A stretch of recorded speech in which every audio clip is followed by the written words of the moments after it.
नमस्कार, जनता की पुकार में आपका स्वागत है।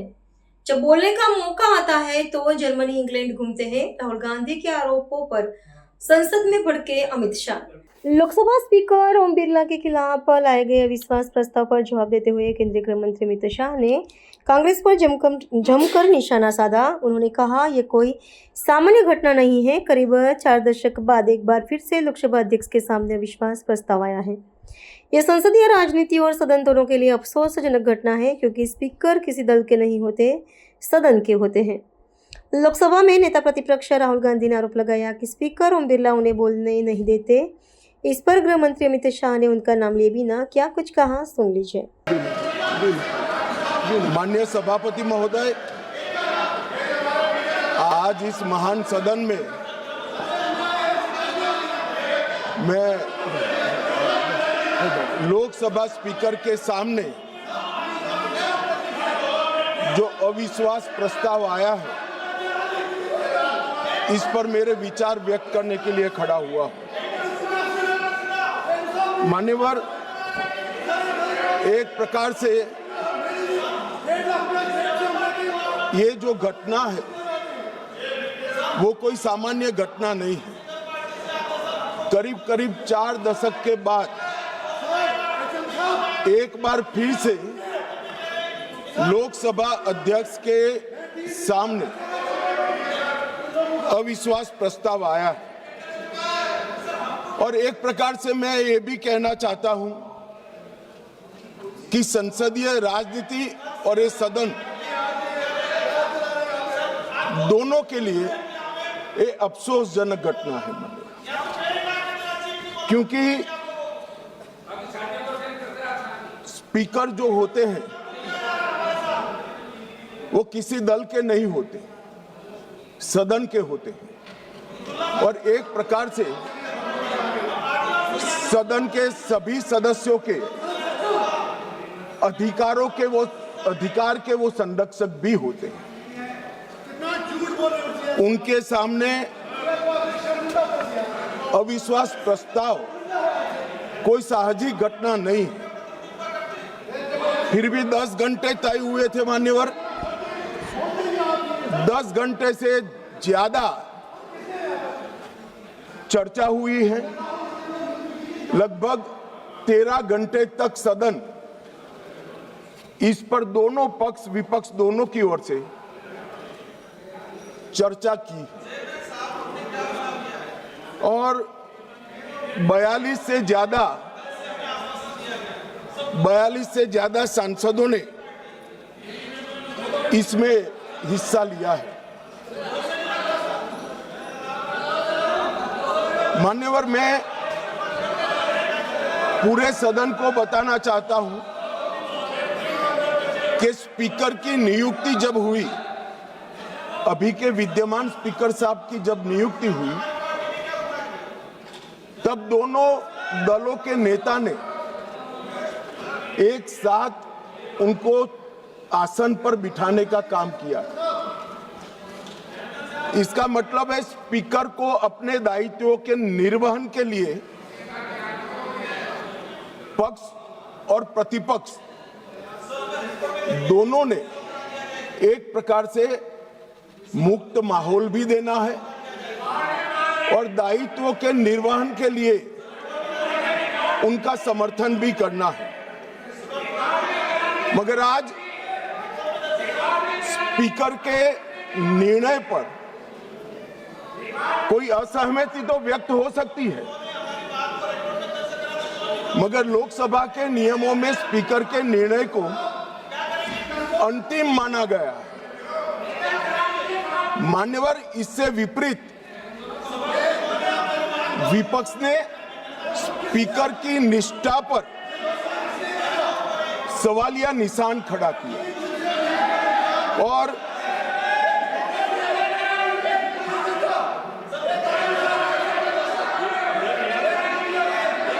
अगर आप रिकॉर्ड में आना चाहते हैं, रोड साहब, आप लोग रिकॉर्ड में आना चाहते हैं तो मैं अलाउ कर रहा हूं कि लिखित अपना भाषण कर दें, तो रिकॉर्ड में आ जाएगा। लिखित आप लिखित भाषण दे दें, रिकॉर्ड में आ जाएगा। अभी जब तक गृह मंत्री जी बोल रहे हैं आप लिखित दे देंगे गृह मंत्री जी। अब हो गई। आपको ले करने के लिए परमिशन दे दिया इंजीनियर साहब, ले कर दीजिए। ठीक है, बैठिए। राजकुमार हो गया भैया, सुन लिया, देख लिया सबने। मान्यवर, ये लोकसभा भारत के लोकतंत्र की सबसे बड़ी पंचायत है और न केवल भारत, दुनिया भर में हमारी लोकतंत्र की एक साख बनी है, प्रतिष्ठा बनी है और पूरी दुनिया ये लोकतंत्र की प्रतिष्ठा को स्वीकार करती है। जब इस पंचायत के मुखिया पर, इसके अभिभावक पर, उसकी निष्ठा पर सवालिया निशान लगता है तो केवल देश में नहीं, पूरी दुनिया में हमारी लोकतांत्रिक प्रक्रिया पर सवाल खड़े होते हैं। इसलिए आमतौर पर कभी स्पीकर के सामने अविश्वास प्रस्ताव नहीं आता है। चैम्बर में जाकर उनसे बात हो सकती है। स्पीकर दोनों दल को एक सदस्यों की संयुक्त बैठक भी बुलाते हैं, उसमें मध्यस्थता भी करते हैं और सारे इश्यू रिजॉल्व होते हैं। मगर यहां अजीब दृश्य खड़ा हुआ है। चैम्बर में जाते हैं तो स्पीकर साहब की सुरक्षा को चिंता और न हो, इस प्रकार का माहौल खड़ा कर दिया जाता है। इससे शर्मनाक कोई चीज नहीं हो सकती। अब किस प्रकार की व्यवस्था चाहते हैं? स्पीकर का पद पार्टी से ऊपर उठाकर संविधान ने स्पीकर के पद को एक प्रकार से मध्यस्थी की भूमिका में रखा है। आपने मध्यस्थता करने वालों पर ही शंका के सवाल उठा दिए। मैं आज बाद में आता हूं कि क्यों उठाए, परंतु मान्यवर 75 साल से हमारे ये दोनों सदनों ने हमारे लोकतंत्र की नींव को पाताल से गहरा पहुंचाया है और वो नींव जो पाताल से गहरी पहुंची है, इसकी साख पर विपक्ष ने आज एक प्रकार से सवालिया निशान। मान्यवर, मैं आज विपक्ष ने जो सवाल उठाए हैं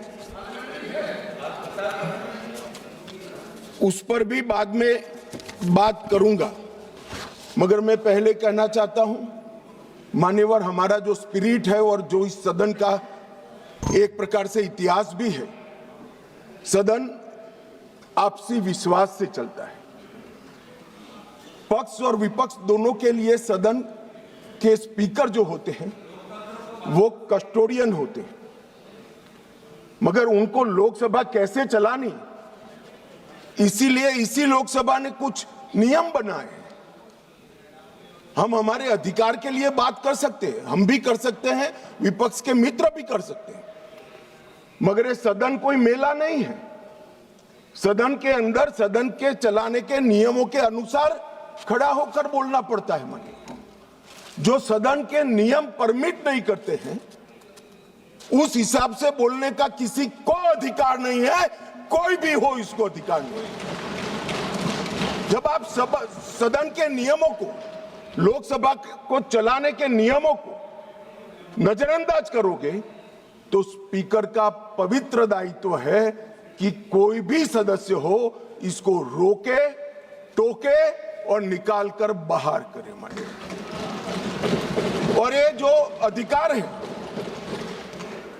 वो कोई ये कह रहे हैं कि भाजपा आई तो ये होगा, एनडीए आए तो ये होगा। हमारे समय में नियम नहीं बने भाई, ये नियम नेहरू जी के समय से चले आते हैं और एक एक धारा मैं चर्चा करने के लिए तैयार हूं। कितनी बार कांग्रेस ने तोड़ी है मान्यवर, मगर वो तोड़े तो हम तोड़े ऐसा मेरा नहीं कहना है। मेरा इतना ही कहना है कि अधिकारों के संरक्षण के लिए तो हम सहमत हैं, परंतु नियमों का क्या, स्वच्छंदता से यहां नहीं बोला जा सकता। नियम अनुसार सबको बोलना पड़ता है। और स्पीकर जब निर्णय देते हैं वो निर्णय हो सकता है हमें भी अनुकूल न हो सकता है विपक्ष को भी अनुकूल न हो। इसके पर मंतव्य तो सभी सदस्यों का हो सकता है, मगर स्पीकर के निर्णय पर शंका नहीं कर सकते, इनकी निष्ठा पर शंका नहीं कर सकते हो आप। निर्णय कभी हमें अनुकूल लगेगा, कभी नहीं लगेगा, कभी लगेगा, कभी विपक्ष को अनुकूल लगेगा, नहीं लगेगा, मगर निर्णय से असहमति व्यक्त करने तक तो सभी लोग सहमत हो सकते हैं, मगर विपक्ष अगर निर्णय की निष्ठा पर सवाल खड़ा करता है तो मान्यवर ये बहुत दुर्भाग्यपूर्ण है और निंदनीय भी है। इसकी घोर निंदा हम इस सदन में खड़ा रहकर करता हूं। मान्यवर, जब आप अध्यक्ष की निष्ठा पर सवाल करते हो तो आप अजीब प्रकार की स्थिति का निर्माण कर देते हो। जिसको मध्यस्थता करनी है, जिसका संरक्षण अभी लोकसभा के कार्यकाल की समाप्ति तक आपको मांगना है, उसके पर ही आप निष्ठा पर सवाल कर देते हो। मान्यवर, ये हमारी परंपरा, उच्च परंपराओं का निर्वहन करने के लिए ये बहुत अफसोसजनक घटना है। मान्यवर, मैं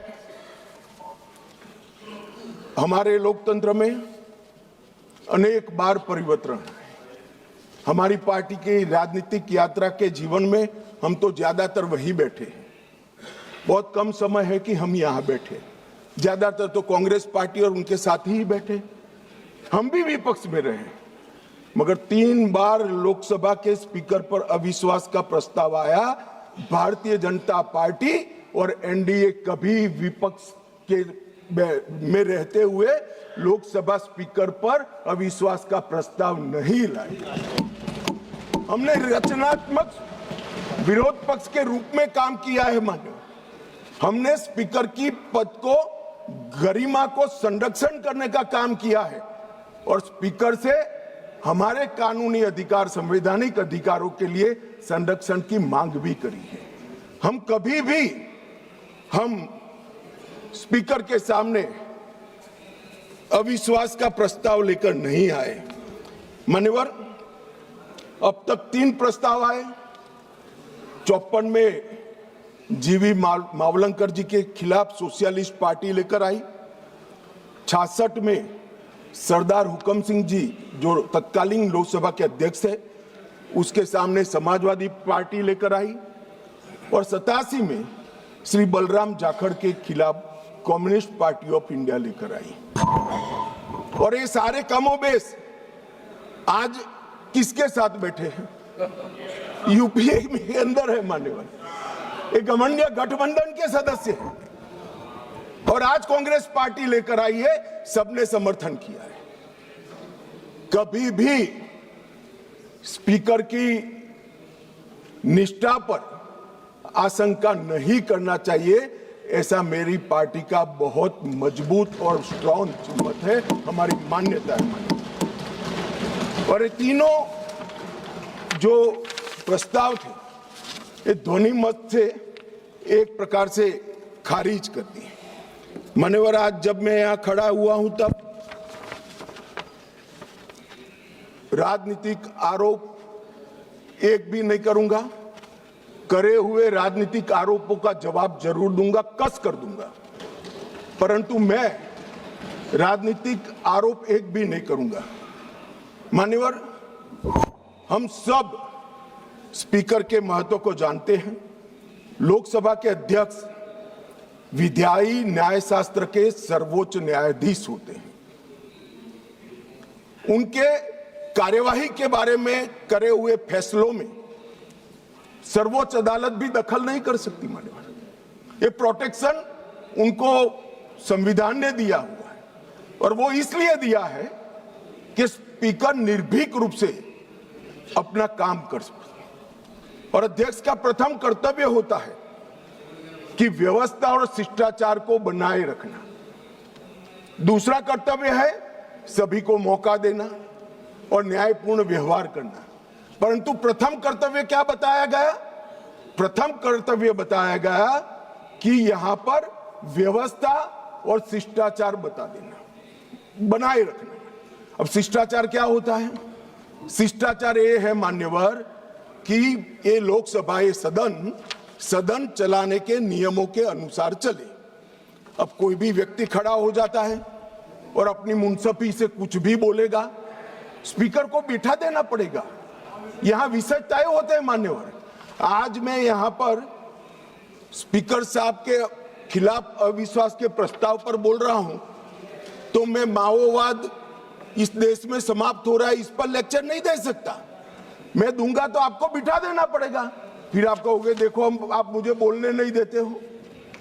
अरे भाई, यहां नियमों से बोलना पड़ता है। और कितने वरिष्ठ सदस्य, मुझे तो अभी भी नहीं मालूम पड़ता, शशि थरूर जैसे बैठे, बालू साहब बैठे, क्यों नहीं सिखाते इनको सब? इतना सिखा दे तो ये समस्या का वही समाधान हो जाए मन में। और हमारे लोकसभा के नियमों में भी स्पीकर साहब को कई अधिकार दिए। कोई भी सदस्य भाषण करता है तो स्पीकर साहब को एड्रेस कर करता है। स्पीकर के माध्यम से, लोकसभा अध्यक्ष के माध्यम से विपक्ष सत्ताधारी पक्ष को कुछ कह सकता है और स्पीकर साहब के माध्यम से सत्ताधारी पक्ष विपक्ष पर कुछ आरोप लगा सकता है। लोकसभा के नियम 351 में 374 अव्यवस्था, अनुशासनहीनता की स्थिति में स्पीकर को चेतावनी करने का अधिकार है, नामित करने का अधिकार है, निष्कासन करने का अधिकार है और निलंबित करने का भी अधिकार है। मुझे बताइए साहब, सभी सदस्य इस बात पर सहमति व्यक्त करेंगे कि वेल में आकर कागज फाड़कर स्पीकर की चेयर पर फेंकना आप असहाय बना देना चाहते हो स्पीकर साहब को? किस प्रकार से सदन चलाएंगे? सदन किस प्रकार से चलाएंगे? टेबल पर नाचते हैं। मैं समझ रहा हूं साहब, किसी के एडवाइजर एक्टिविस्ट हो सकते हैं, किसी के एडवाइजर आंदोलनकारी हो सकते हैं, मगर आंदोलन और एक्टिविस्ट को सदन में सदन के नियमों के अनुसार ही चलना पड़ेगा, क्योंकि यहां पर नियम बनाए गए।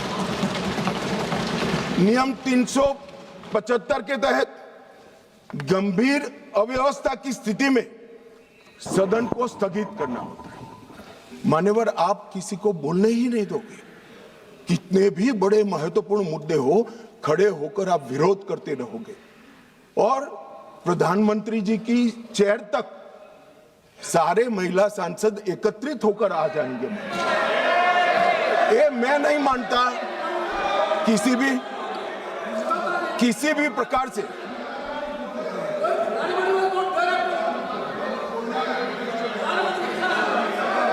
प्रधानमंत्री की चेयर होती है भाई। मान्यवर, इसीलिए 375 का प्रावधान की शक्तियां स्पीकर साहब को। अब किसी सदस्य ने कहा कि हमारा बोला हुआ काट दिया जाता है। मान्यवर, 380 के अधीन स्पीकर साहब को अधिकार है असंसदीय शब्दों या टिप्पणियों को कार्यवाही से हटाने का अधिकार दिया है। प्रयास तो करना चाहिए कि असंसदीय शब्दों या टिप्पणियों का प्रयोग न हो, मगर कई बार वक्ता लय में कर जाते हैं, कुछ जानबूझकर भी करते हैं। मगर लय में की हुई असंसदीय टिप्पणियां संसद के इतिहास में रखनी चाहिए क्या? कोई नहीं कहेगा रखनी चाहिए। असंसदीय टिप्पणियां संसद के इतिहास में रखने से आने वाले दिन के सांसद भी यही संस्कार लेकर जाएंगे। जब व्यवधान आता है और हटा दिया जाता है तो वो अपने आप, मैंने भी पढ़ा है विधानसभा में जब पहली बार विधायक बना कि क्या हटा दिया, तो मालूम पड़ता है कि ये शब्द हटा दिया जो असंसदीय है, मुझे नहीं बोलना है। मगर यहां तो आग्रह है कि हम कोई भी भाषा का प्रयोग करें, इसको रखने दीजिए। ऐसे सदन नहीं चलता। ये सदन के असंसदीय शब्दों का लिस्ट कोई एक कार्यकाल में नहीं बना है मान्यवर। असंसदीय शब्दों का लिस्ट जब से सदन का अस्तित्व आया तब से लेकर आज तक इस उच्च शासन पर बैठे हुए अनेक महानुभावों के बनाते बनाते बना है, और वो सबको बाध्यकारी, हमें भी है और विपक्ष को भी है। अगर आप कहते हैं कि सदन चलाने के नियम और असंसदीय शब्दों का लिस्ट हमें बाध्यकारी नहीं है तो ऐसा नहीं होगा। आपको अधिकार दिया है संविधान ने, अधिकार दिया है, मगर कोई विशेषाधिकार नहीं दिया है। इमरजेंसी नहीं है भैया, कोई विशेषाधिकार नहीं है। अधिकार का संरक्षण कर सकते हैं, मगर विशेषाधिकार के मुगालते में जो लोग जीते हैं उनको उनकी पार्टी और जनता भी संरक्षण नहीं देती है। इसलिए छोटे छोटे छोटे छोटे छोटे छोटे होते जा रहे हैं। मान्यवर, लोकसभा स्पीकर, उनके अध्यक्ष, उनका महत्व सदन, देश और अंतर्राष्ट्रीय स्तर पर है। वो एक प्रकार से पीठासीन अधिकारी मात्र नहीं है, हमारी विधायी चेतना और हमारे लोकतंत्र के गरिमा का प्रतीक स्पीकर होता है। जब आप उसके खिलाफ निष्ठा पर सवाल उठाते हो तो आप विधायी चेतना और लोकतंत्र की गरिमा पर सवाल उठा रहे हो। और मान्यवर, ये अंतर उनको आप लाइए ना, प्रधानमंत्री जी के खिलाफ अविश्वास का प्रस्ताव लाइए, कोई विरोध नहीं कर रहा। हम मुद्दों पर चर्चा, यहां पर भी मैं मुद्दों पर जवाब दूंगा, परंतु हम मुद्दों पर जवाब देंगे। हम नहीं कहेंगे कि आज का दिन अफसोसजनक है। प्रधानमंत्री जी को हटाने का प्रस्ताव सदन में आ ही सकता है, मगर लोकसभा के कस्टोडियन पर हटाने का प्रस्ताव मैंने तो कम से कम मैं इसको साहजिक घटना नहीं देता। मान्यवर, संविधान ने किसी भी एक्सट्रीम परिस्थिति की कल्पना कर प्रावधान बनाए हैं। ये कोट कर रहे हैं 94C के अंदर इफेक्टिव मेजॉरिटी से स्पीकर साहब को हटाया जा सकता है, मगर ऐसे तो युद्ध के समय में कई सारे अधिकार सरकार को प्राप्त होते हैं, आज उसका उपयोग नहीं कर सकते। ये असाधारण परिस्थितियों में स्पीकर को हटाने के लिए, लोकसभा हटाने के लिए किया गया प्रावधान है। ये रोजमर्रा की चीज नहीं है, इसका उपयोग रोज रोज नहीं करना चाहिए, कोई ऐसी घटना हो तब करना चाहिए। मान्यवर, अनुच्छेद 96 के तहत अध्यक्ष को हटाने का प्रस्ताव जब विचाराधीन हो तब संबंधित पीठासीन अधिकारियों अध्यक्ष की सदन की अध्यक्षता नहीं करेंगे। क्या हुआ, पहले 3 बार आया, मैंने कहा तीनों बार प्रस्ताव कांग्रेस पार्टी सत्ता में थी तब आए, हम नहीं लाए थे मगर आए। तीनों वक्त ये परंपरा रही कि जब स्पीकर की पर अविश्वास की प्रस्ताव की चर्चा होगी तब स्पीकर साहब इस स्थान पर आसन ग्रहण नहीं करेंगे। तीनों बार, मगर 14 दिन तक सबने अध्यक्षता करी। एकमात्र स्पीकर श्री ओम बिरला है जिन्होंने मॉरल ग्राउंड पर, जब से उन्होंने इसको नामित किया तब से नहीं, और ये हमें मॉरल ग्राउंड सिखा रहे हैं। बिरला साहब को मॉरल ग्राउंड मत सिखाइए। जब आपकी बारी थी, आपकी पार्टी से चुने हुए संसद सदस्य स्पीकर बने थे और आप पार्टी में थे, तब सब बैठे थे, बिरला साहब नहीं बैठे। मान्यवर, उनको मत देने का अधिकार नहीं है तो वो तो बैठे ही नहीं है, तो मत कहां से देंगे। चर्चा में भाग लेने का अधिकार है, मगर वो बैठेंगे ही नहीं तो चर्चा में कहां। अब इससे उच्च मॉरल ग्राउंड कोई हो नहीं सकता। मान्यवर, इसकी प्रशंसा करने की जगह इसकी निंदा करें। मान्यवर, 94C के तहत अध्यक्ष को केवल असाधारण और गंभीर परिस्थितियों में हटाया जा सकता है, और वहां पर रूटीन प्रोसीजर नहीं रखी। 3 प्रकार की मेजॉरिटी होती है, सिंपल मेजॉरिटी, इफेक्टिव मेजॉरिटी और स्पेशल मेजॉरिटी जो 2/3 का है। सभी पद के लिए हमारे संविधान ने अलग अलग प्रावधान किए हैं। प्रधानमंत्री जी को हटाना है तो सादा बहुमत चाहिए, मगर स्पीकर को हटाना है तो इफेक्टिव मेजॉरिटी चाहिए। ये एक प्रकार से ये स्पीकर संविधान में लिखा है भाई, पढ़ लीजिए। मान्यवर, ये एक प्रकार से संरक्षण दिया गया। जैसे न्यायपालिका के, आप बैठ जाइए दादा, बैठ जाइए। मान्यवर, ये पद की गरिमा और निष्पक्षता बनाए रखने के लिए एक कार्यकाल तक की इनको एक प्रकार से सुरक्षा देने का काम हुआ है। मान्यवर, मैं अविश्वास प्रस्ताव के जो रखा गया है उस पर भी बात करना चाहता हूं। अनुच्छेद 94C के तहत और लोकसभा के चलने के नियम 200 के अनुसार संकल्प का नोटिस माननीय सदस्य श्री वेणुगोपाल जी और 119 सदस्यों ने दिया। अब शायद वो आधे अधूरे मन से ही लाए होंगे प्रस्ताव। पूरे देश को, दुनिया को मालूम है कि यीशु का 2026वां वर्ष चल रहा है। उन्होंने अंदर तिथि में 2025 लिखी है।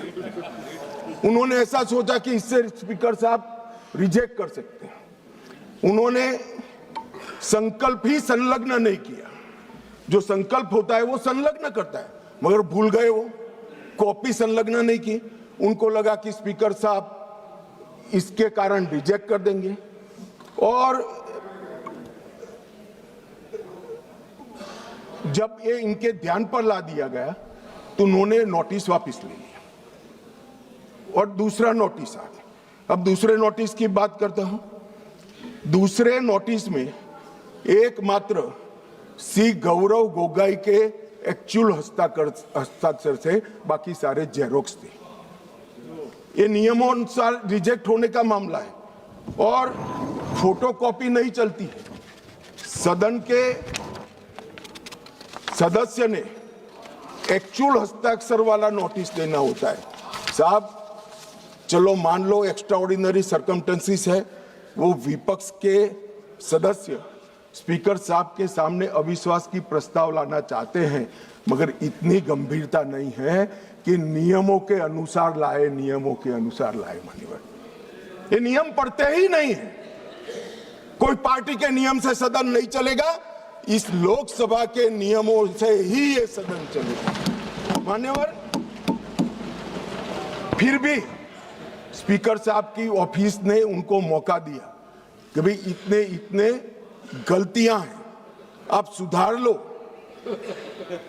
फिर अब उनको शर्म आई कि अब तो सुधारना ही पड़ेगा, ये तो रिजेक्ट करेंगे ही नहीं, तो फिर सुधार कर उसको दायर कर दिया। और मान्यवर, हाई मॉरल ग्राउंड की बात करते हैं और सदन में गंभीरता की बात करते हैं। ये दोनों चीजें इससे ही प्रकाशित होती हैं। हाई मॉरल ग्राउंड ये है कि दो बार नियम अनुसार अविश्वास का प्रस्ताव न होने के बावजूद श्रीमान बिरला जी ने, हमारे अध्यक्ष जी ने उनको मौका देकर नोटिस सुधारने के लिए मौका दिया। और गंभीरता की बात है, 4 दशक के बाद जिस नियम का उपयोग करके प्रस्ताव आया, वो प्रस्ताव नियम अनुसार ही नहीं है। ये नियम को मानते ही नहीं है मान्यवर, और फिर कहते हैं कि हमें बोलने नहीं देते, हमें बोलने नहीं देते। मान्यवर, कुछ सदस्यों ने कहा कि माइक के कारण आया है, माइक बंद हो रहा है। अभी गिरिराज जी भी खड़े होकर बोल रहे थे पप्पू जी के खिलाफ, तो माइक बंद कर दिया। गिरिराज जी का भी बंद होता है मंत्री होने के बावजूद। ऐसा नहीं है भाई, ये सदन नियमों से चलता है और जो नियम अनुसार नहीं करेगा, डिसिप्लिन से नहीं करेगा, उसका माइक बंद ही हो जाएगा और उसका माइक बंद हो ही जाना चाहिए।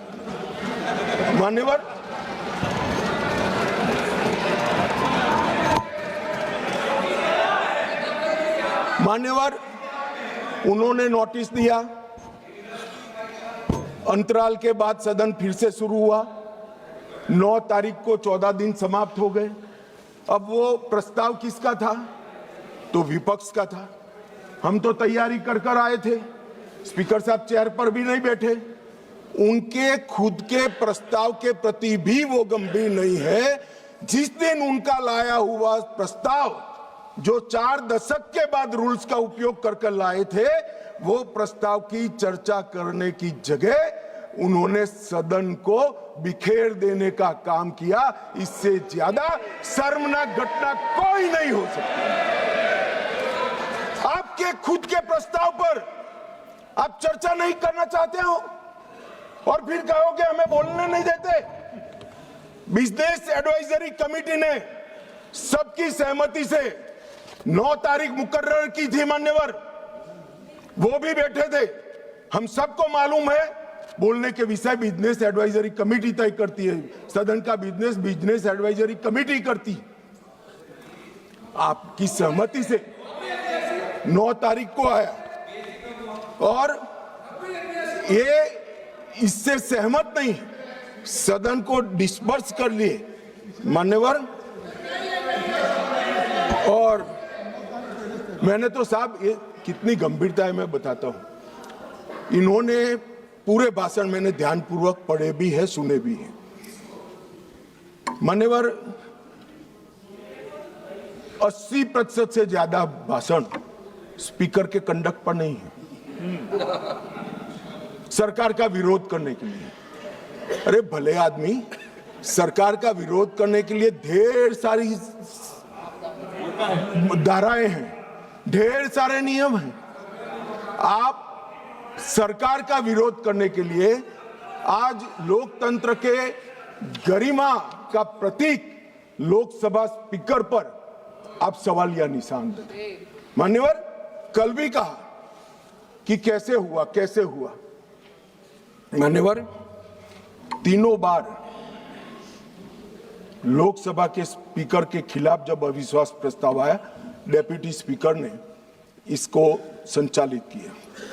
अब ये कल अभी कहेंगे, कल भी कह रहे थे आपने डेप्यूटी स्पीकर अपॉइंट भी नहीं किया मान्यवर। 66 और उसके बाद आने वाले अविश्वास प्रस्ताव बलराम जाखड़ साहब के पास आया। दोनों वक्त डेप्यूटी स्पीकर थे, पद खाली नहीं था, डेप्यूटी स्पीकर रखे थे, मगर दोनों कांग्रेस पार्टी ने ही अपने रख दिए थे साहब। अब ये कहते हैं कि डेप्यूटी स्पीकर पर हमारा अधिकार है। दोनों समय डेप्यूटी स्पीकर कांग्रेस पार्टी ने अपने खुद के रखे थे। आपको स्थान खाली है, इसका मुद्दा उठाने का अधिकार ही नहीं है। आपने तो विपक्ष का स्थान अपने सदस्य से भर दिया था। ये क्या उठाते हैं मुद्दे साहब, और ये कांग्रेस पार्टी का कैरेक्टर है। मैं आज इसमें जाना नहीं चाहता, अगर विरोध करेंगे तो जाऊंगा भी मान्यवर। फिर उन्होंने कहा भाई एसवी के राव आपकी पार्टी के सदस्य थे और दोनों बार एसवी के राव उपाध्यक्ष थे।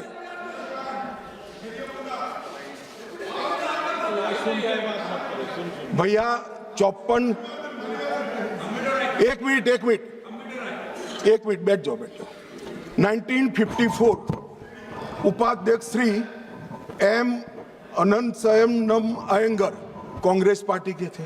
1966 एसवी के राव उपाध्यक्ष, वो भी कांग्रेस पार्टी के थे। आप तो विपक्ष को इसका भी, हमने तो कम से कम खाली रखा है आपके लिए, आपने तो खाली भी नहीं रखा, सत्ताधारी पार्टी से ही भर दिया।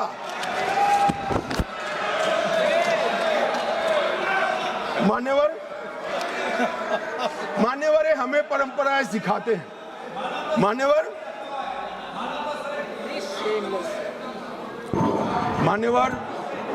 मैं विद्यमान लोकसभा स्पीकर साहब के लिए भी कुछ जरूर कहना चाहता हूं मान्यवर। 16वीं लोकसभा में 331 बैठकें थी, 17वीं लोकसभा में 274 और 25 से अब तक 25 तक 103 बैठकें हुई। 25 में बजट सत्र जो था 118% उत्पादकता वाला हुआ। इंदिरा गांधी जी के समय से अब तक एवरेज उत्पादकता 16वीं लोकसभा की 91%, 17वीं की 91% और 18वीं की इतने डिस्टर्बेंस के बावजूद भी 91% रही है। मैक्सिमम स्पीकर साहब के कार्यकाल के अंदर एक हुआ है। शून्यकाल की अवधि को अध्यक्ष जी ने 5 घंटे तक पहुंचाया। साहब, मुझे भी विधायक सांसद रहते हुए 30 साल हुए, मैंने कभी नहीं देखा रात को 12 बजे तक सदस्यों को शून्यकाल उठाने का मौका हमारे स्पीकर, लोकसभा स्पीकर 202 सांसदों को मान्यवर प्रश्न उठाने का मौका मिला और 19 में जुलाई में 161 सांसदों को शून्यकाल उठाने का मौका दिया गया। मान्यवर, अब ये कहते हैं मौका नहीं मिलता है। मान्यवर, नई आवाजों को प्रोत्साहन करना भी स्पीकर का एक नैतिक दायित्व होता है। 19 में रिकॉर्ड 78 महिलाएं संसद में चुनकर आई। सभी महिला सांसदों को बोलने का अधिकार हरेक को 78 की 78 महिला सांसदों को बोलने का अधिकार हमारे स्पीकर साहब ने दिया है। बिरला जी के आग्रह से सदन के अंदर क्षेत्रीय भाषाओं का उपयोग भी बढ़ा और लगभग 14 भाषाओं में भाषण यहां पर करा गया।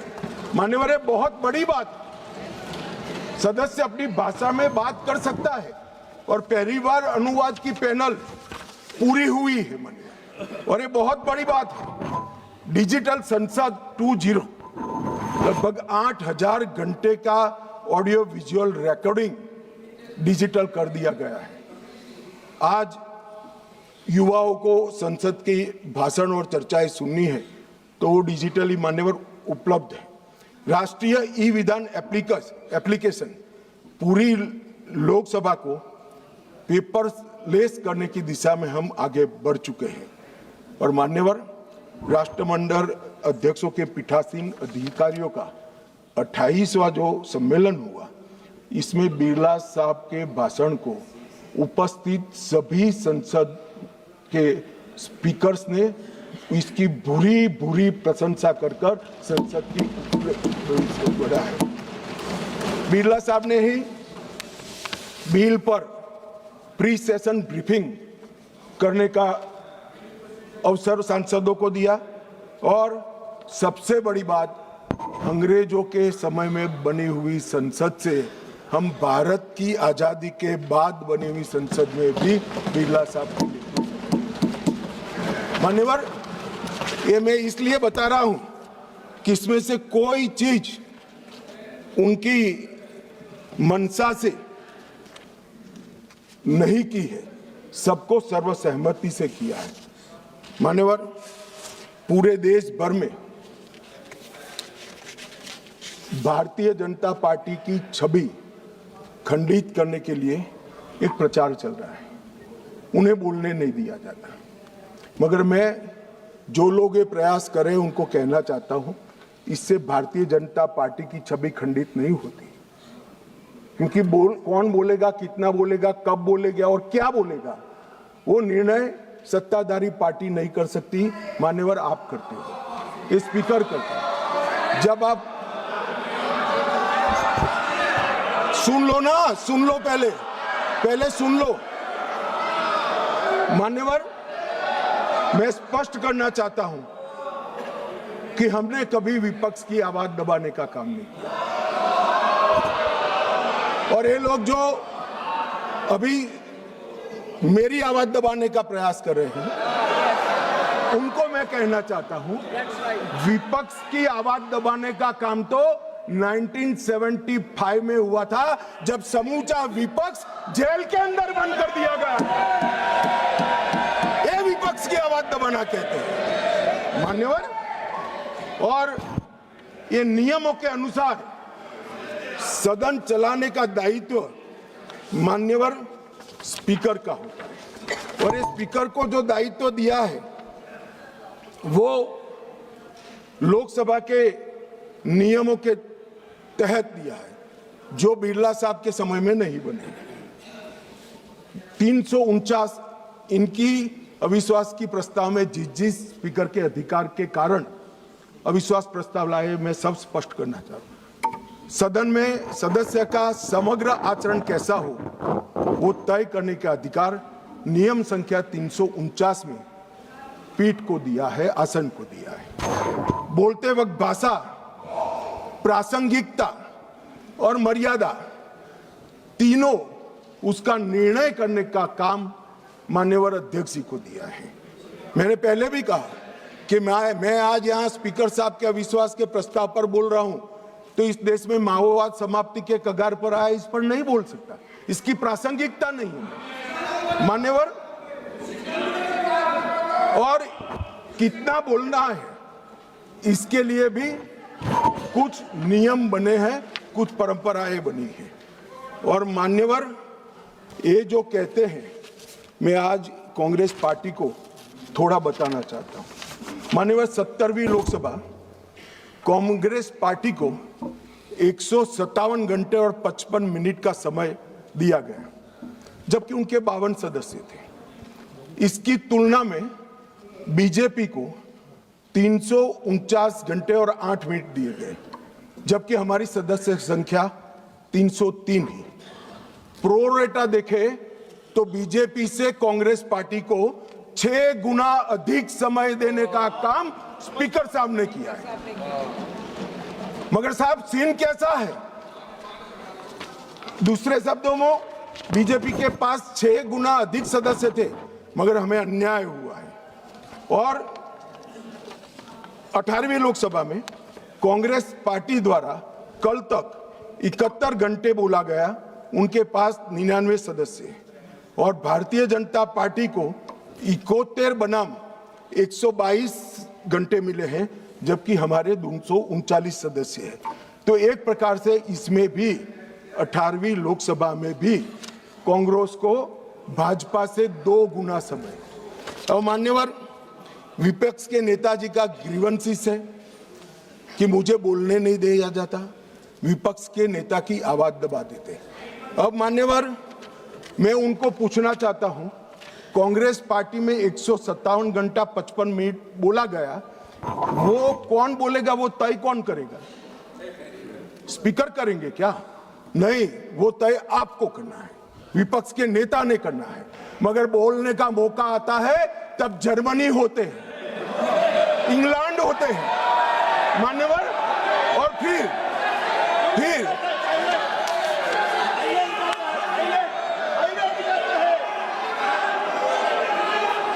मान्यवर फिर कंप्लेन करते हैं। 18वीं लोकसभा में मान्यवर, 18वीं लोकसभा में 157 घंटे और 55 मिनट कांग्रेस पार्टी के सदस्य बोले।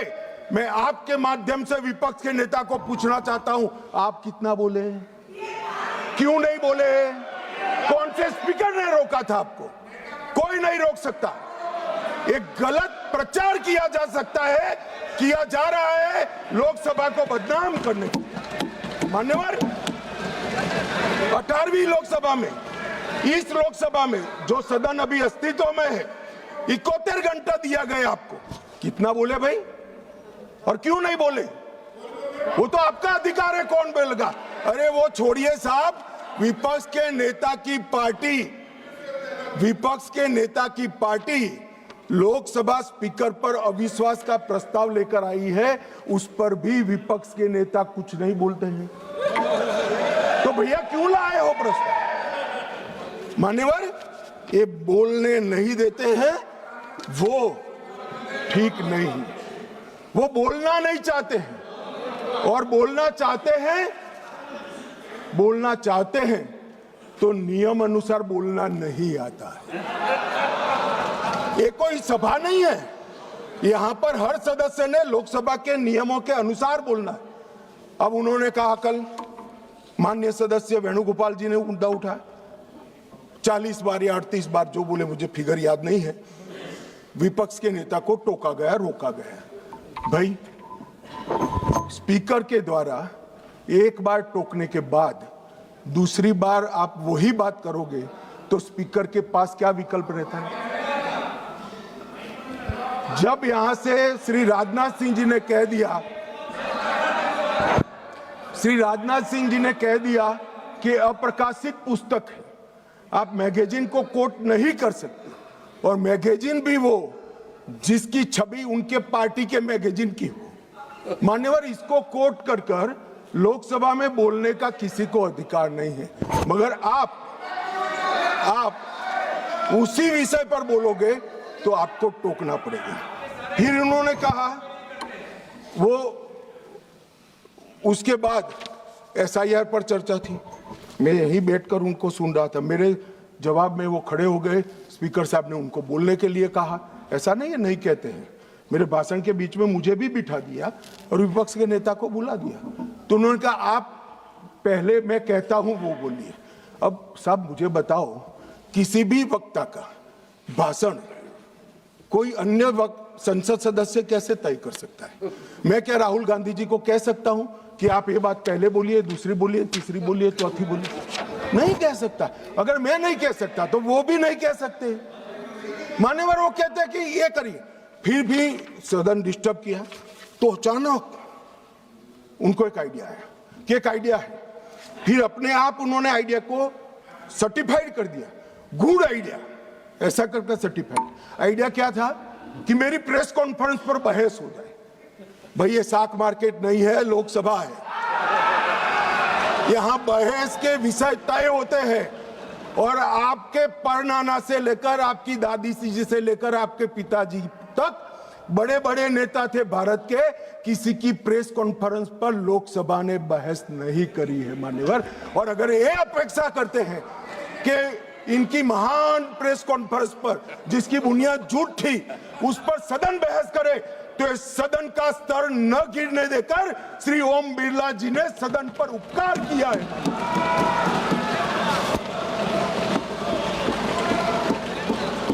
और मान्यवर, मैं सिर्फ ये सदन की बात नहीं करता।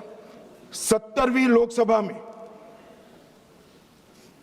विपक्ष को 40% समय दिया गया, समूचे विपक्ष को, जो प्रोरेटा से 2.5% ज्यादा है। मेंशन ऑफ थैंक्स में विपक्ष को 34% समय दिया गया और 18वीं लोकसभा में 45%, और शून्यकाल में विपक्ष की भागीदारी मान्यवर 55% रही है, 55%। और ये कहते हैं कि हमें बोलने नहीं देते। मान्यवर, किसको बोलना, किसको बोलना, किसको बोलना, वो अधिकार उस दल के नेता का है। जब आप स्वयं बोलना नहीं चाहते हैं, कोई आपको कैसे बुला सकता है?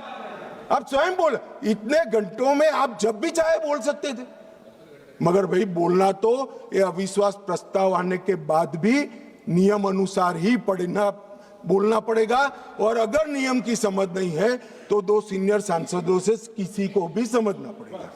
मान्यवर, इसके अलावे किसी को नियम तोड़कर बोलने की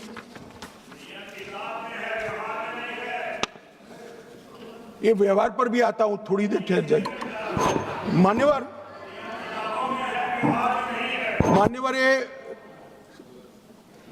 विपक्ष के नेता श्रीमान राहुल गांधी अपने अधिकारों की बात करते हैं, वो तो आरोप है, मगर फिर भी जो स्वयं उनके हाथ में है इसका परफॉर्मेंस मैं कहना चाहता हूं। मान्यवर, 17वीं लोकसभा में उनकी उपस्थिति 51% रही, 51%। मान्यवर, राष्ट्रीय औसत 67% है। 16वीं लोकसभा में उनकी उपस्थिति 52% रही, जबकि राष्ट्रीय औसत 80% है। और 15वीं लोकसभा में उनकी उपस्थिति 43% रही, जबकि राष्ट्रीय औसत 76% है। मान्यवर,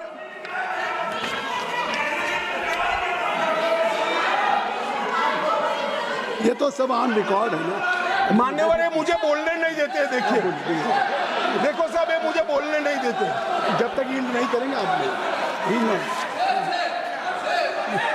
नहीं, देखिए केसी वेणुगोपाल जी, गृह मंत्री जी जो कह रहे हैं अटेंडेंस पे, वो सब मेंबर्स का रिकॉर्ड पे है।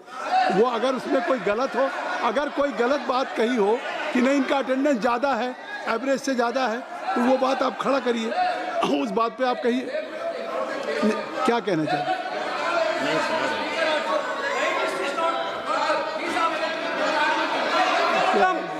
Sir, is this non-confidence motion against LOP or Speaker, sir?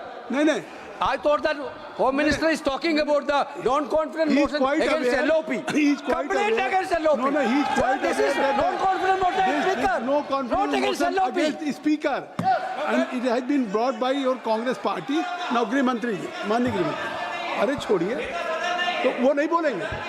नहीं, गृह मंत्री जी अगर गृह मंत्री जी बता रहे हैं कि क्या अटेंडेंस है उनकी, तो वो बात करेक्ट है, फैक्चुअल है गृह मंत्री जी। अब आप माननीय अध्यक्ष जी, 16वीं लोकसभा में 2014, 15, 17 और 18 एक भी राष्ट्रपति के अभिभाषण के धन्यवाद पर इन्होंने हिस्सा नहीं लिया। 16वीं लोकसभा में पूरी लोकसभा बजट पर की एक भी चर्चा में इन्होंने हिस्सा नहीं लिया मान्यवर। और एक भी, सुनो, अब सुनना पड़ेगा, एक भी मान्यवर सरकारी विधेयक पर चर्चा में हिस्सा नहीं लिया है। वो कहते हैं हमें बोलने नहीं देते। मान्यवर 16वीं लोकसभा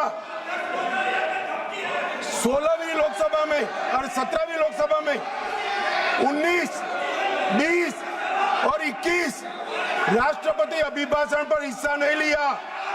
19, 20, 22, 23 केंद्रीय बजट पर चर्चा में हिस्सा नहीं लिया और एक बिल छोड़कर एक भी विधेयक में भी चर्चा पर हिस्सा नहीं लिया।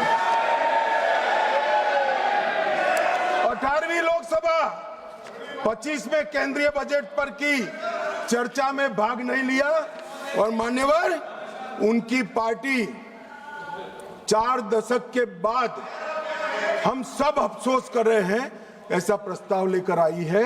ये स्पीकर साहब की निष्ठा पर सवाल करने वाला जो प्रस्ताव रखा है उस पर भी उन्होंने हिस्सा नहीं लिया। अब ये कहते हैं हमें बोलने नहीं देते हैं।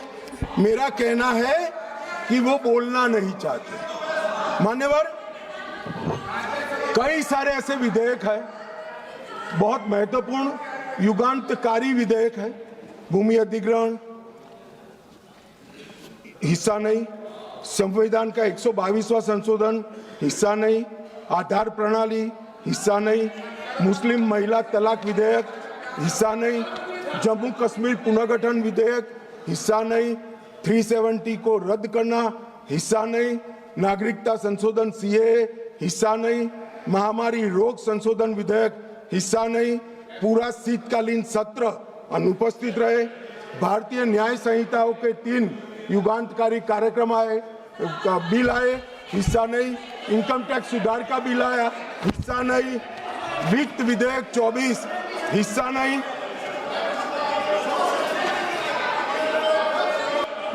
वक्फ संशोधन बिल हिस्सा नहीं, वंदे मातरम 150 साल की चर्चा हिस्सा नहीं और कैप्टन शुभांशु शुक्ला पर अभिनंदन प्रस्ताव में भी हिस्सा नहीं। मान्यवर, ये बोलना नहीं चाहते।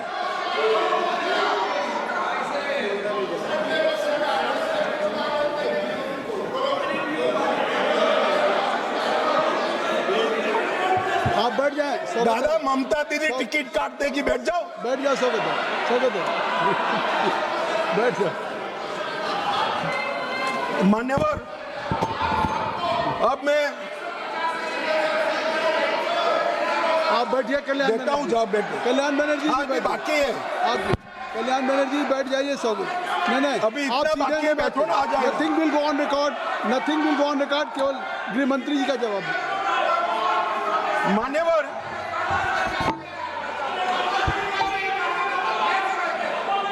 आप गृह मंत्री जी जवाब दें। गृह मंत्री जी आप जवाब दें। मान्यवर, राहुल गांधी जी माननीय विपक्ष के नेता, कांग्रेस पार्टी के भी बड़े नेता, हो सकता है कि अपनी पार्टी के प्रचार के लिए उनको देश भर में कहीं पर भी जाना पड़ता है और उस वक्त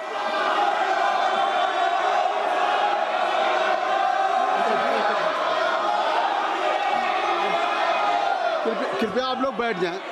कृपया आप लोग बैठ जाएं। अभी माननीय गृह मंत्री जी का चल रहा है। कल्याण बनर्जी जी, आप लोग बैठ जाएं। धर्मेंद्र जी बैठ जाइए, आप बैठ जाएं, कृपया बैठ जाएं।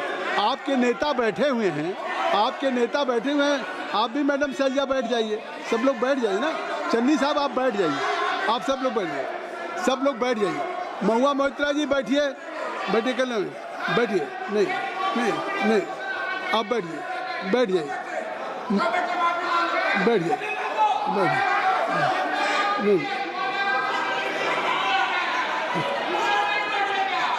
कुछ भी रिकॉर्ड में नहीं जा रहा है, माननीय गृह मंत्री जी, माननीय गृह मंत्री, आप लोग बैठ जाएं, कृपया बैठ जाएं, आप लोग बैठ जाइए। अमर जी बैठ जाइए, जयप्रकाश जी बैठ जाइए, कृपया आप सब लोग बैठ जाइए। ज्योति बैठो, Jyoti kindly take your seat. I will request to everybody should take his seat. गृह मंत्री जी, कल्याण जी आप बैठ जाइए, कल्याण जी बैठिए। गृह मंत्री, मान्यवर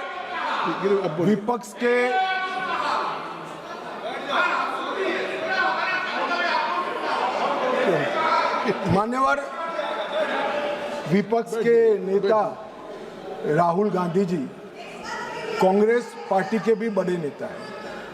कई बार सार्वजनिक जीवन में ऑब्जर्व किया जाता है, लोकसभा चलती हो और पार्टी के बड़े कार्यक्रम लगते हैं, चुनाव लगता है और वरिष्ठ नेताओं को, जनता को अपनी पार्टी के विचार बताने के लिए, अपने प्रचार के लिए जाना पड़ता है। बहुत स्वाभाविक घटना है, सिर्फ राहुल जी के साथ नहीं हुआ, अनेक नेताओं के पास।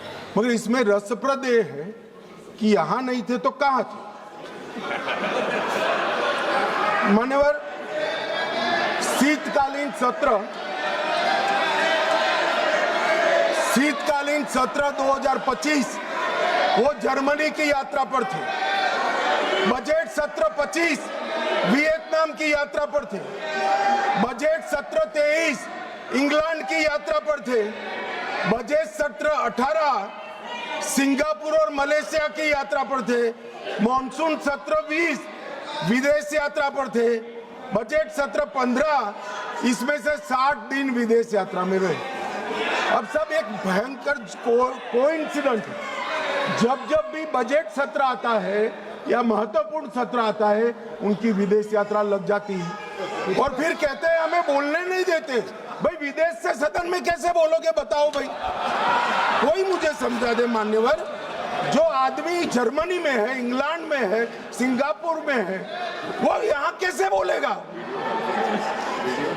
यहाँ वीडियो कॉन्फ्रेंस का कोई प्रावधान नहीं है मान्यवर, वरना तो वीडियो कॉन्फ्रेंस से भी उनको बुलवा देते। और मान्यवर, आज जब विपक्ष स्पीकर साहब के कंडक्ट पर सवाल खड़ा कर रहा है, कंडक्ट सिर्फ स्पीकर का नहीं देखा जाता, ये सदन पक्ष, प्रतिपक्ष और स्पीकर और माननीय राष्ट्रपति महोदया, ये सब मिलकर सदन बनता है। तो स्पीकर के कंडक्ट की टीका कर रहे हो, आपके कंडक्ट पर भी तो कभी बात करो। ये क्या हुआ मान्यवर? यहां पर ट्रेजरी बेंच पर प्रधानमंत्री बैठे हैं, दौड़ के आकर गले लग जाना, ऐसा कभी नहीं हुआ मान्यवर। कभी ऐसा नहीं हुआ कि सत्ताधारी पक्ष के सदस्यों के सामने फ्लाइंग किस करोगे। कभी ऐसा नहीं हुआ सदन में आंख मटकाओगे मान्यवर। मुझे तो बोलने में भी सारा संकोच हो रहा है मान्यवर। ये कंडक्ट जो है वो स्पीकर साहब के कंडक्ट पर सवाल उठा रहे हैं। मैं इनको पूछना चाहता हूं, एक मिनट माननीय गृह मंत्री जी, एक मिनट। अगर सभी माननीय सदस्यों की सहमति हो तो सभा की कार्रवाई जब तक गृह मंत्री जी की स्पीच चल रही है समय बढ़ा दिया जाए। मान्यवर, किसी भी के सामने हम एक उंगली दिखाते हैं तो 4 उंगलियां अपने सामने उठती है। ये जब लोकसभा स्पीकर के कंडक्ट पर सवाल करते हैं, समूचे विपक्ष को मैं कहना चाहता हूं, मान्यवर किस तरह से ये कंडक्ट की बात कर रहे हैं जब उनके सर्वोच्च नेता ही आंख मारते हैं, आकर प्रधानमंत्री के गले लिपट जाते हैं, फ्लाइंग किस करते हैं। मान्यवर, ये बताता है कि वो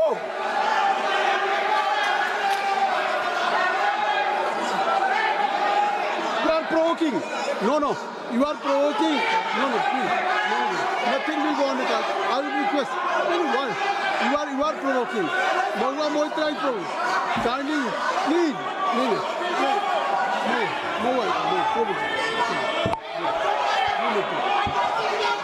मान्यवर, मेरा कोई शब्द संसद प्रणालिका के अनुकूल नहीं है, तो इसको आप हटा सकते हैं।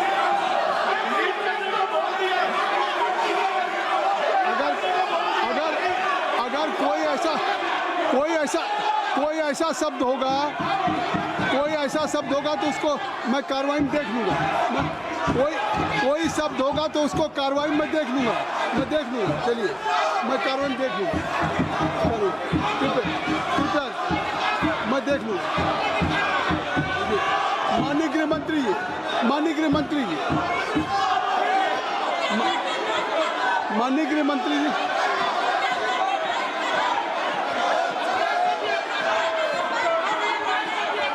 मंत्री जी को बुलाइए। माननीय गृह मंत्री जी, सर कोई शब्द मेरा असंसदीय हो तो कृपया इसको डिलीट कर दीजिए। मैं माननीय गृह मंत्री जी के आप सुन लें, माननीय गृह मंत्री जी के जो वक्तव्य हैं उसको मैं कार्रवाई में देख लूंगा। अगर कोई शब्द असंसदीय होगा तो मैं उसको कार्रवाई का हिस्सा नहीं बनने दूंगा। माननीय गृह मंत्री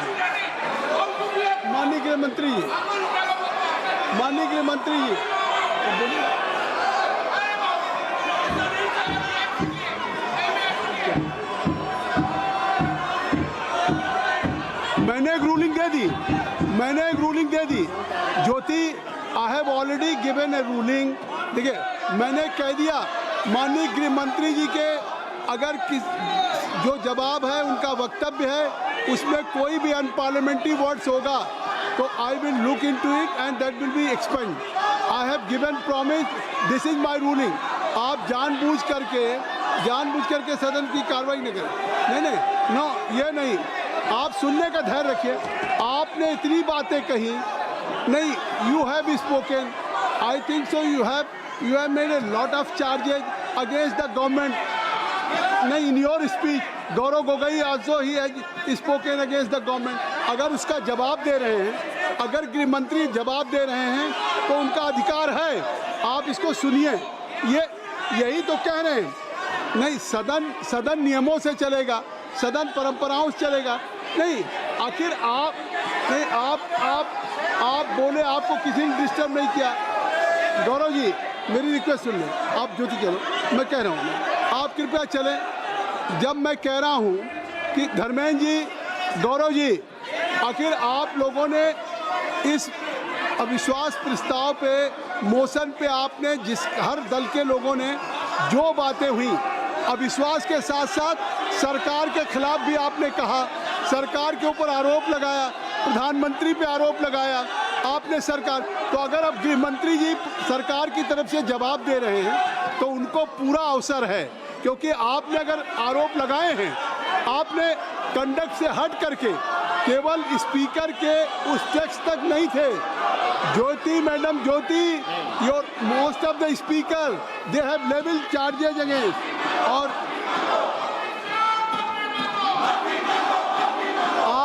आप ये नहीं सुनना चाहते हैं, इसका मतलब है कि सच्चाई नहीं सुनना चाहते। आप सच्चाई नहीं सुनना चाहते। अगर गृह मंत्री जी जो कह रहे हैं फैक्चुअल कह रहे हैं अगर उनकी अटेंडेंस की बात हो या और सारी बातें, कितना पार्टिसिपेट किया है, हर आदमी को अधिकार है। अगर मेंबर ऑफ पार्लियामेंट एलओपी हो चाहे रूलिंग पार्टी का कोई हो, ये देश की जनता को अगर अधिकार है पूरा जानने का कि इन्होंने कितना डिबेट में भाग लिया।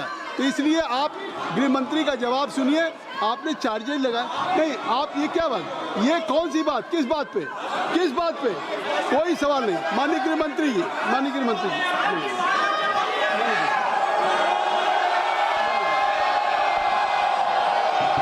Nothing will go on record, nothing will go on.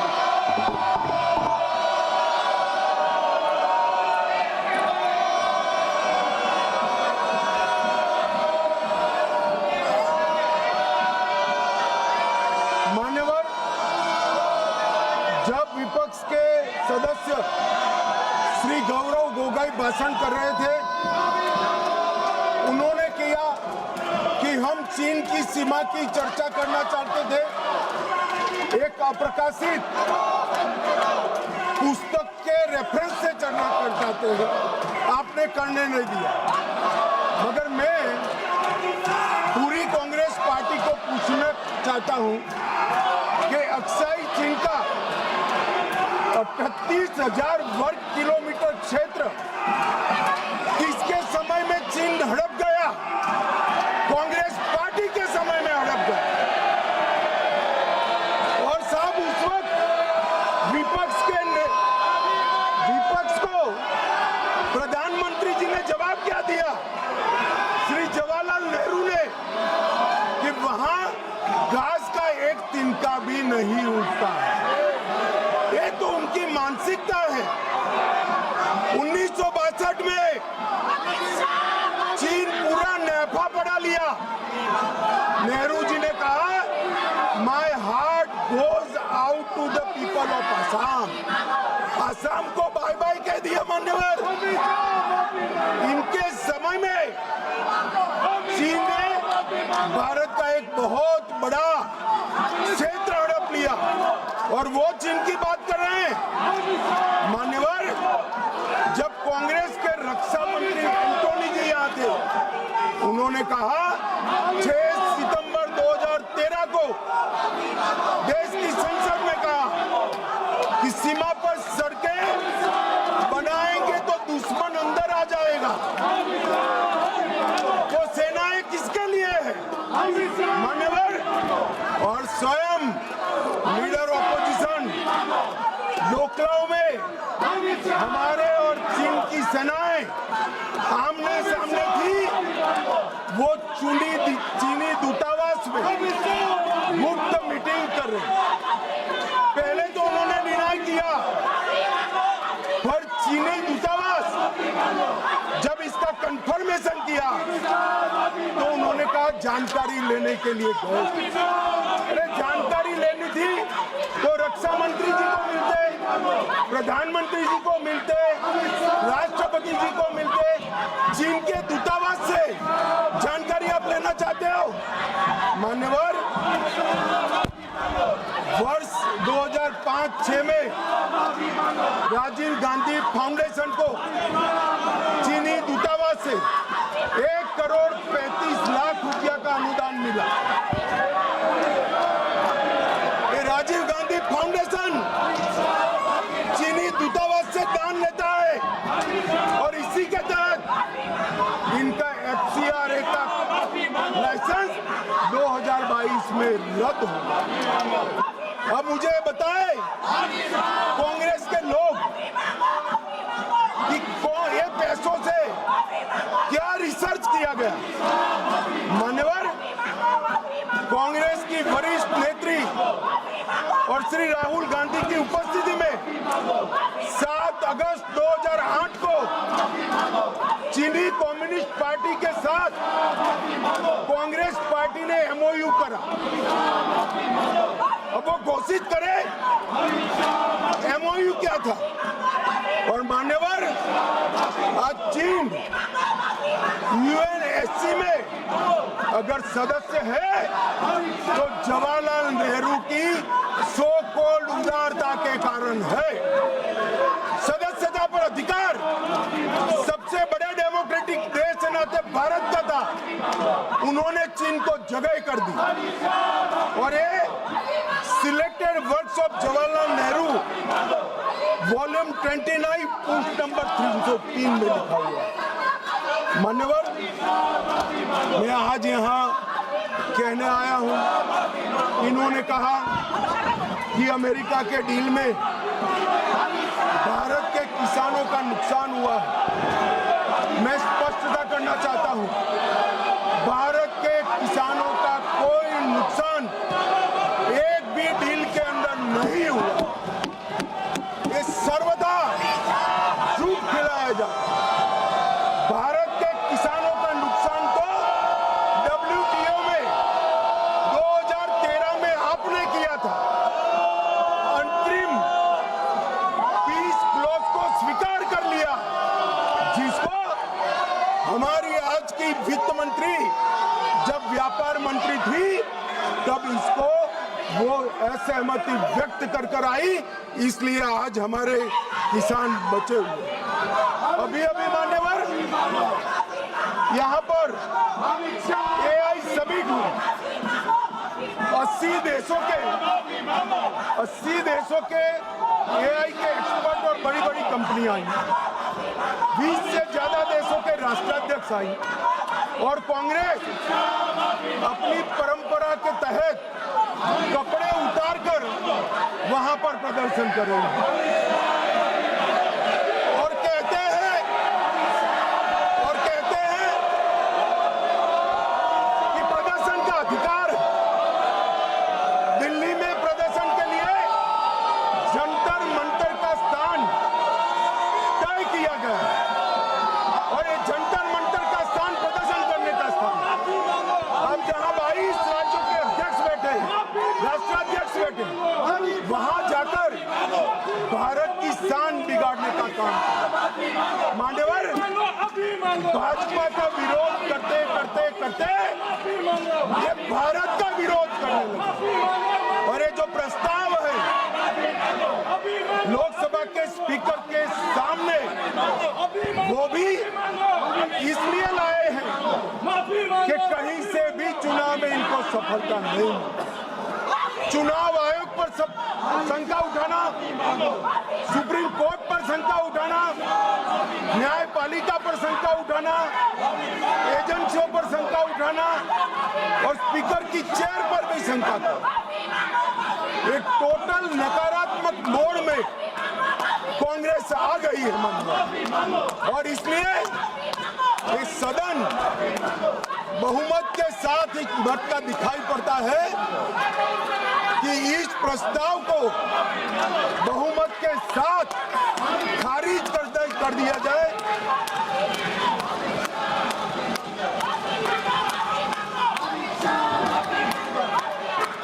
सारा खारिज कर दिया जाए और स्पीकर के पद की गरिमा को पुनः प्रस्तावित कर बिरला जी के नेतृत्व में ही ये सदन 24 तक इस लोकसभा के अंत तक चले, ऐसी मेरी सभी सदस्यों से विनम्र प्रार्थना है। धन्यवाद। श्री मोहम्मद जावेद साहब, मोहम्मद जावेद जी। हाँ सर, मैं हूँ। हाँ बोलिए। I'll speak. Shri Mohammad Javed. Sir, I am here. Now I have given opportunity to Mr. Mohammad Javed. Yes, now sir. he is from your party. He is from your party. Now he is a mover. I have just Sir, Mr. Javed. Sir, thank you, sir. Thank you, sir. Mohammad Javed. Sir, Mohammad Javed. जो आदरणीय गृह मंत्री जी ने यहाँ पे कहा, hello, उसकी निंदा करते हैं। आप लोग कृपया हम नहीं, मोहम्मद जावेद साहब नहीं, आप लोग बाहर जाइए। आप लोग बेल से बाहर जाएंगे तभी मोहम्मद जावेद साहब मोहम्मद जावेद साहब। अगर आपने हमारा अभी तक चैनल सब्सक्राइब नहीं किया है तो कृपया चैनल सब्सक्राइब कर लें, लाइक करें, शेयर करें, कमेंट करें। तो मिलते हैं फिर किसी और खबरों के साथ। नमस्कार।